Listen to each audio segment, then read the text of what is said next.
The late sun bled low over the red mesa plains, pouring copper light across the endless stretch of grass and grit. Heat wavered off the earth in thin ribbons that made the far horizon blur and sway, as though the whole world was breathing. Caleb Rourke rode the last mile of fence line at a slow, steady walk, his horse, hooves thudding soft in the dry loam. He'd been out since sunrise, tightening wire, replacing weather-worn posts, doing the kind of quiet work he favored, work that didn't need an audience, did need talk. The saddle groaned under him, the leather polished and softened by years of use. The air smelled of warm sagebrush and that faint, metallic tang dust leaves on the tongue. He was almost to the creek bend when a sound cut through the stillness, a sharp splash, the kind of splash that does belong to a bird or a fish.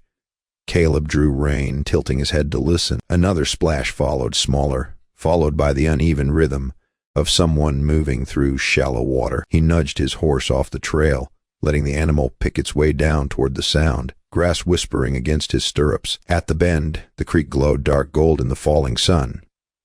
Through a curtain of reeds he saw her, a young woman, 20, maybe 21, stood waist-deep in the water, black hair plastered against her back like wet silk, her skin gleaming bronze in the last flare of light. On the bank lay a neatly folded cotton dress, a strip of beadwork resting on top like a paperweight to keep the wind from stealing it. She was wading toward the far bank, slowed by the tangle of skirt she clutched in one hand. Caleb's first thought was to turn away, spare her the sight of him. He had no claim to this moment, no right to stand witness. But then came another splash. Her footing slipped. Instinct had him leaning forward in the saddle before he could think better of it. Her head came up. Through the reeds, her eyes found him.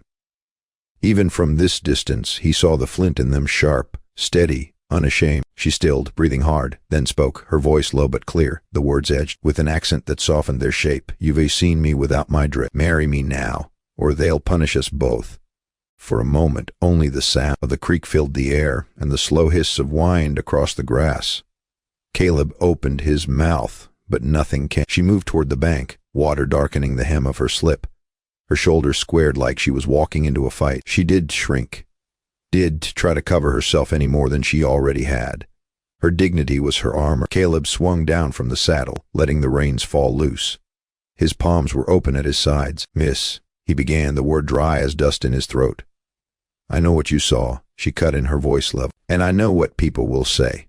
You know what they'll say. Talk travels faster than wind out here. There'll be trouble, for you, for me. The only way to stop it is to bind us before the story spreads." She gathered. Her dress shook the grit from it, but never took her eyes off him. "If you ride away now, you'll still be the man who looked and left." Heat crawled into Caleb's chest, not just from shame, but from the truth in what she said.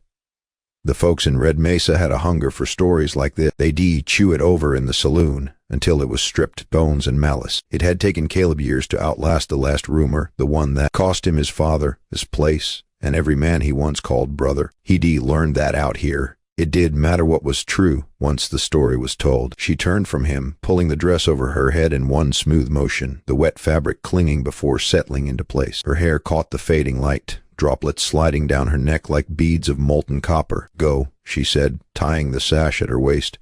"Think on it, but Don, think long."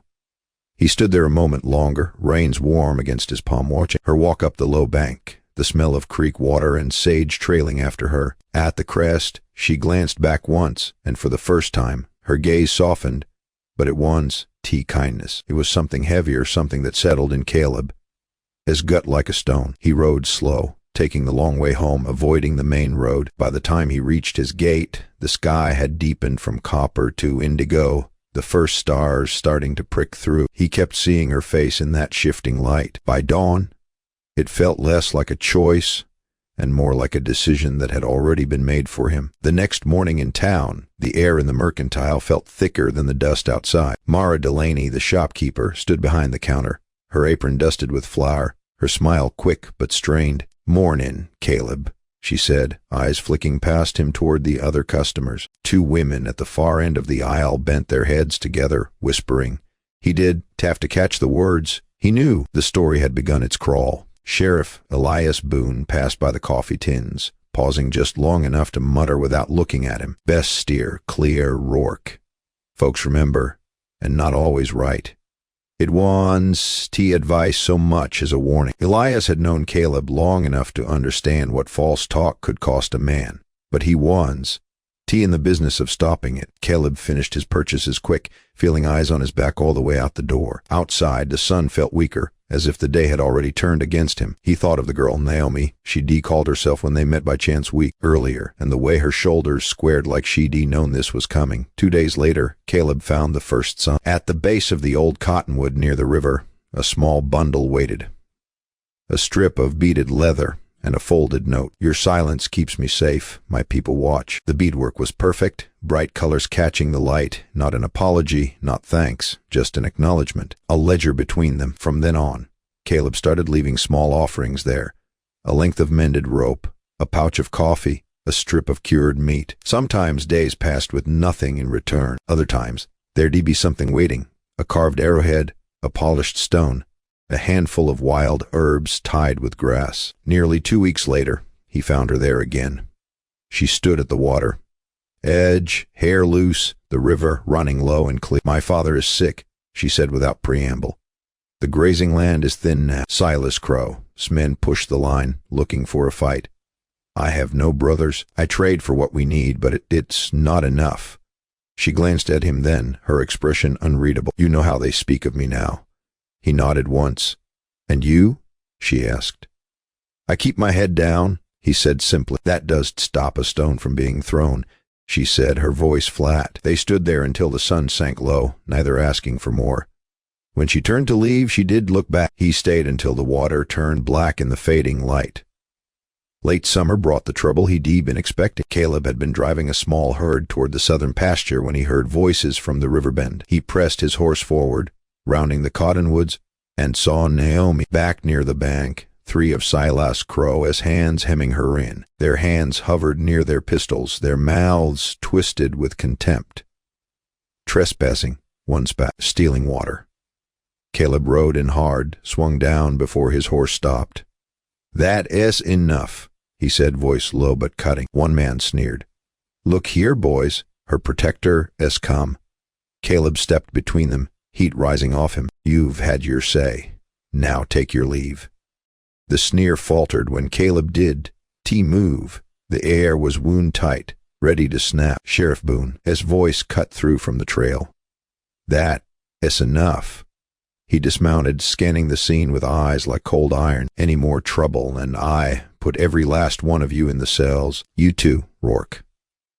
The ranch hands backed off, muttering, and Boone gave Caleb a long, measured look before turning away. When the dust settled, Naomi was still there, breathing steady, her jaw tight. That night, long after the lamps in town went out, Naomi came to his ranch. She stood in the doorway, pale in the moonlight. The elders have spoken, she said quietly. If you don't agree to wed, they'll take it as proof, and the punishment will come swift.